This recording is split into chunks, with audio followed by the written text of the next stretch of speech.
नमस्कार साथियों, स्वागत है आपका। मैं हूं सुभाष नंकारी और आप देख रहे हैं जिज्ञासु की कहानी।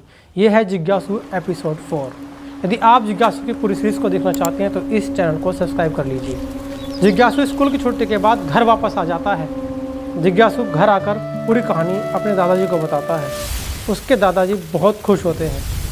जिज्ञासु के दादा जहाँ एक तरफ इंटेलिजेंट व्यक्ति थे, जिज्ञासु की बातों को समझते थे, वे जिज्ञासु को केवल बड़ा करने में ही नहीं बल्कि उसको एक अच्छी परवरिश देने में विश्वास रखते थे। जिज्ञासु के दादाजी एक पढ़े लिखे समझदार व्यक्ति थे, लेकिन अपने दोस्तों के साथ वह बहुत गप फेंका करते थे। उनकी गप इतनी भयंकर हो जाती थी कि कभी कभी जिज्ञासु की मम्मी को भी शर्म आने लगती थी कि आखिर ये बूढ़ा व्यक्ति इतना झूठ कैसे बोल सकता है। इस सब के से बचने के लिए जिज्ञासु की मम्मी ने जिज्ञासु के दादा को एक तरकीब बताई थी कि जब कभी आप अपने दोस्तों से, बुजुर्गों से बात करोगे और आपकी गप ज़्यादा हो जाएगी तो मैं खांस दिया करूँगी, तब आप अपनी गप को कम कर लेना। जिज्ञासु के दादा जिज्ञासु की मम्मी से बहुत ज़्यादा खुश हो गए थे कि ये तरीका तो एकदम सॉलिड है, इससे हम अपनी बातों को कंट्रोल कर सकते हैं। जिज्ञासु के दादा बहुत खुश थे कि वाह, क्या तरीका खोज निकाला है जिज्ञासु की मम्मी ने। शाम के समय जिज्ञासु के दादाजी के दोस्त, आसपास के बूढ़े बुजुर्ग उनके पास आ बैठे। जिज्ञासु भी पास में ही बैठा था। सब कुछ जिज्ञासु के आंखों के सामने हो रहा था। तभी कुछ बुजुर्ग जिज्ञासु के दादा को अपनी अपनी कहानियां बताने लगे कि आज ये हुआ हमारे साथ, मैं वहाँ गया, कुछ ऐसा देखने को मिला।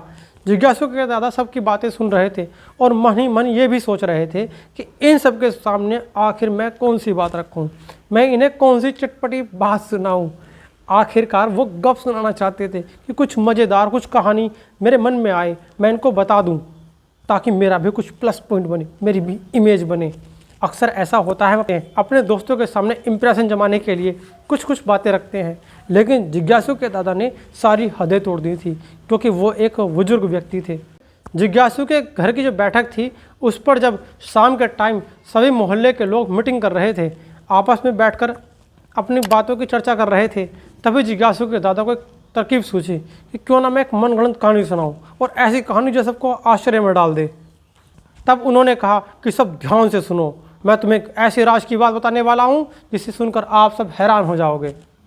उन्होंने कहा, आज दिन में मैं दिल्ली गया था और दिल्ली में मैंने इतना बड़ा बंदर देखा, इतना बड़ा बंदर देखा, इतना बड़ा बंदर देखा, बहुत बड़ा बंदर देखा।